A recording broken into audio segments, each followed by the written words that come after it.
आज इस वीडियो में हम आपको झूर पूजा, जिसे कर्मा धर्मा कर्मा पूजा भी कहते हैं, इसकी कथा सुनाएंगे। करम एकादशी व्रत भी कहा जाता है इसे। करम एकादशी व्रत इसलिए कहा जाता है क्योंकि शास्त्रों के मुताबिक देवशयनी एकादशी के बाद भगवान विष्णु ने भादों में करम एकादशी पर ही करवट बदली थी, इसलिए इसे करम एकादशी भी कहते हैं।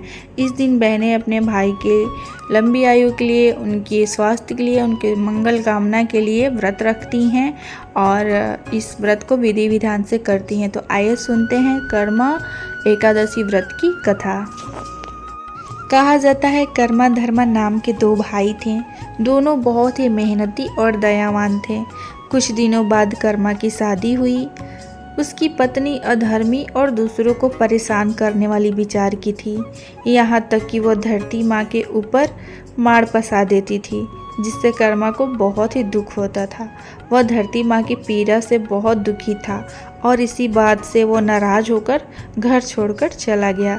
उसके जाते ही कर्म, किस्मत, भाग्य सब उसके साथ चले गए। वहाँ के लोग दुखी रहने लगे। धर्मा से लोगों की ये परेशानी देखी नहीं गई और वो अपने भाई को खोजने निकल गया।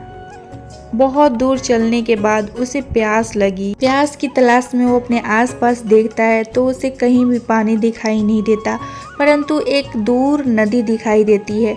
नदी के पास धर्मा जैसे ही जाता है, देखता है कि नदी में बिल्कुल भी पानी नहीं है और नदी जैसे ही धर्मा को देखती है, नदी कहती है कि हे धर्मा भाई, जब से कर्मा भाई यहाँ से गए हैं तब से मेरी तो करम ही फूट गई है। मेरा सारा पानी ही सूख गया है। अगर वे मिले तो उनसे उपाय जरूर पूछकर बताइएगा। ये सुनकर धर्मा कुछ दूर आगे बढ़ता है। कुछ दूर आगे जाने के बाद उसे एक आम का पेड़ मिलता है, जिसके सारे फल सड़े हुए थे। उसने भी धर्मा से कहा, जब से कर्मा गए हैं तब से हमारा सारा फल ऐसे ही बर्बाद हो जाता है। अगर वे मिले तो उनसे उपाय जरूर पूछकर बताइएगा। धर्मा यह सुनकर आगे बढ़ जाता है।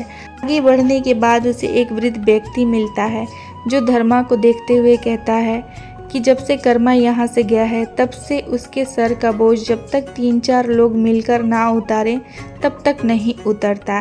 वृद्ध व्यक्ति कहता है कि कर्मा अगर मिले तो उसे इसका उपाय पूछकर मुझे ज़रूर बताना। यह बात सुनकर धर्मा आगे बढ़ जाता है।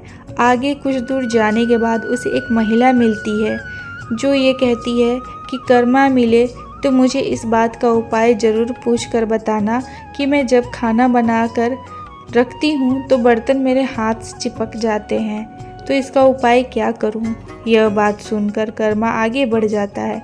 चलते चलते वो रेगिस्तान में जा पहुँचता है और रेगिस्तान में जाने के बाद वो देखता है कि कर्मा धूप एवं गर्मी से परेशान, उसके शरीर पर फोड़े पड़ गए हैं और वह व्याकुल हो रहा है। धर्मा से उसकी हालत देखी नहीं गई और उसने कर्मा से आग्रह किया वह घर वापस चले। तो इसका जवाब कर्मा ने दिया, मैं उस घर कैसे जाऊं जहां मेरी पत्नी ज़मीन पर माड़ यानी कि चावल का गर्म पानी फेंक देती है। तब धर्मा ने वचन दिया, आज के बाद कोई भी महिला ज़मीन पर माड़ नहीं फेंकेगी।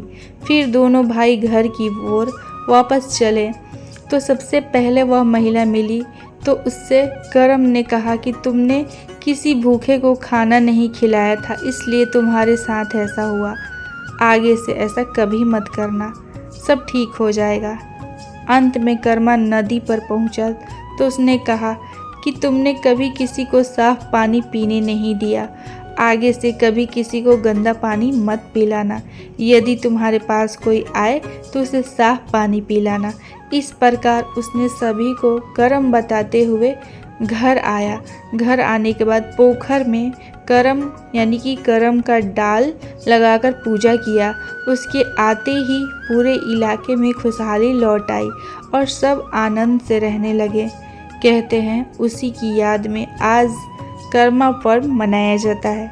तो दोस्तों, आप सभी को कैसी लगी ये कर्मा की कथा ज़रूर बताइएगा। दूसरी कथा अब आइए सुनते हैं।